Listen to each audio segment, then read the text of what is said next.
9번째 선지식 승열바라문을 만나다. 선제거사는 8번째 선지식 비목구사 선인과 헤어진 뒤 인적이 없는 서쪽 길을 따라 며칠을 걸었다. 그는 비록 혼자였으나 고요가 그와 벗이 되었기에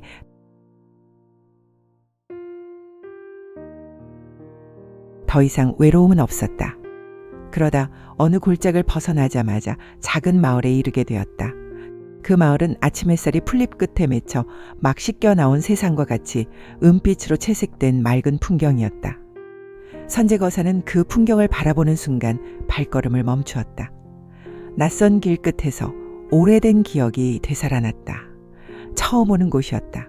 하지만 마음은 이미 여러 번 다녀간 자리 같았다.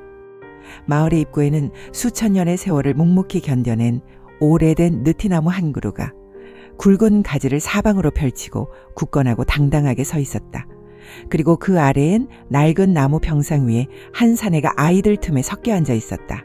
그 사내는 낡은 나무 평상 위에 앉아 아이들과 함께 글을 읽고 또 읽었다. 사내가 한 줄을 읽으면 아이들이 따라 읽었다.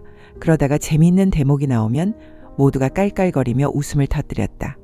그 사내는 바로 선제거사가 찾고 있던 승열바라문 선지식이었다. 승열바라문과 아이들의 웃음소리는 맑은 종소리처럼 마을을 가득 채웠다. 그 소리는 담장을 넘었다. 골목을 지나 들판으로 번졌다. 잔잔한 물결처럼 계곡을 따라 흘러갔다. 막힘이 없었다. 끊김이 없었다. 마치 보이지 않는 신통력이 세상을 향해 길을 트는 듯 그 울림은 끝없이 퍼져나갔다. 선제거사는 가슴이 먹먹해졌다. 그가 찾던 선지식은 가장 낮은 자리에서 보통의 사람들과 같은 눈높이로 세상을 바라보는 이였다. 선제거사는 천천히 평상 앞으로 다가갔다. 그리고 공손히 두 손을 모으고 말했다. 선지식이시여, 저는 진리를 찾아왔습니다. 승열바라문은 고개를 끄덕이며 말했다. 진리는 늘 그대 발 아래 있습니다. 다만 사람들이 고개를 들고 멀리서만 찾느라 지금 지니고 있는 진리를 모를 뿐이죠. 그의 목소리는 오래된 종이 울리듯 깊고 부드러웠다. 그날 저녁 승열바라문은 선제와 함께 소박한 식탁에 앉아 작은 등불 하나를 밝혔다. 등불은 크지 않았다. 그러나 방 안의 어둠을 밀어내기에는 충분한 빛이 되었다. 승열바라문이 말하였다. 이 빛을 보게. 이 불빛은 비록 작지만 그저 제 할 일을 할 뿐이라네. 선제는 말없이 그 불꽃을 바라보았다. 바람이 스치면 흔들렸으나 꺼지지 않았고 흔들리면서도 제자리를 지키고 있었다. 승열바라문이 다시 말했다. 이것이 선해주의 지혜다.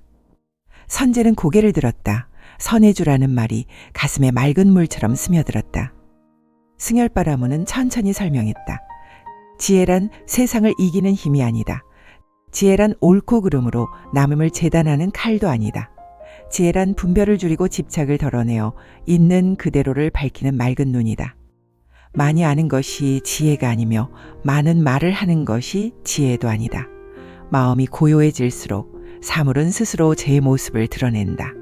흐린 물에는 달이 비치지 않지만 맑은 물에는 하늘이 그대로 담기듯이 고요한 마음에는 진리가 저절로 비친다. 타인을 낮추지 않는 마음이었다. 스스로 높아지려 하지 않는 마음이었다. 공덕을 지으면서도 계산하지 않는 마음이었다. 행을 하면서도 흔적을 남기지 않는 마음이었다. 그 맑은 자리에서 저절로 드러나는 빛이 선해의 지혜였다. 선제는 조용히 물었다. 어찌해야 그런 지혜를 얻을 수 있겠습니까? 승열바라문은 웃으며 고개를 저었다. 얻으려 하지 말게. 얻으려는 순간 이미 멀어진다. 지혜는 모으는 것이 아니라 비워질 때 드러난다. 그는 손에 쥐고 있던 모래를 펼쳐 보였다. 쥐고 있으면 모래는 빠져나가고 놓으면 그대로 머문다. 붙잡으려는 마음이 오히려 잃게 만들고 내려놓는 마음이 도리어 지키게 한다. 마음도 이와 같다. 그리고 덧붙였다. 선해주란 마음을 밝히는 자리다. 탐심이 일어나면 알아차리고 성냄이 일어나면 쉬어가며 어리석음이 일어나면 조용히 비추어 보는 것이다. 억지로 없애려 하지 말고 다만 분명히 알아차리면 번뇌는 힘을 잃는다. 그 알아차림이 곧 지혜다. 선제는 그의 마음이 서서히 열리고 있음을 느꼈다.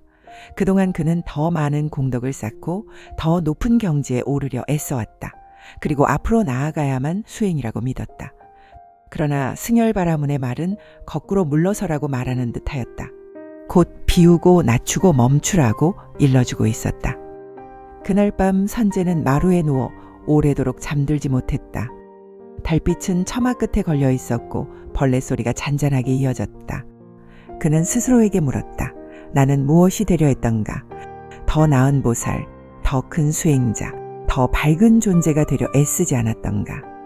바로 그 마음이 또 하나의 욕심이 아니었던가? 생각이 잦아들자 마음도 고요해졌다. 아무것도 더하지 않아도 이미 충분하다는 느낌이 잔잔히 번졌다. 다음 날 새벽, 승열바라문은 우물가에서 물을 깃고 있었다. 물동이를 들어올리는 모습이 지극히 평범했다. 선지식이라 부르기보다 마을의 평범한 한 이웃과도 같았다. 그러나 그 평범함이 오히려 맑은 비처럼 눈부셨다. 선재는 승열바라문에게 깊은 감사의 인사를 올렸다. 선지식이시여, 이제야 조금 알 것 같습니다. 지혜는 멀리 있는 것이 아니었습니다. 승열바라문은 말했다. 그대의 마음은 이미 알고 있었다. 나는 다만 먼지를 털어주었을 뿐이다. 이제 동쪽 숲길의 끝에서 자행동녀를 만나보아라. 그 아이는 그대에게 진심주의 도리를 일깨워 줄 것이다. 선재는 다시 길을 나섰다. 숲길은 고요했고 햇살이 나뭇잎 사이로 부서져 떨어졌다. 이전과 같은 길이었지만 마음이 달라지자 세상이 달라 보였다. 이제는 모든 것이 또렷했고 모든 것이 충분했다. 나무 아미타불, 관세음보살, 지장보살 마살.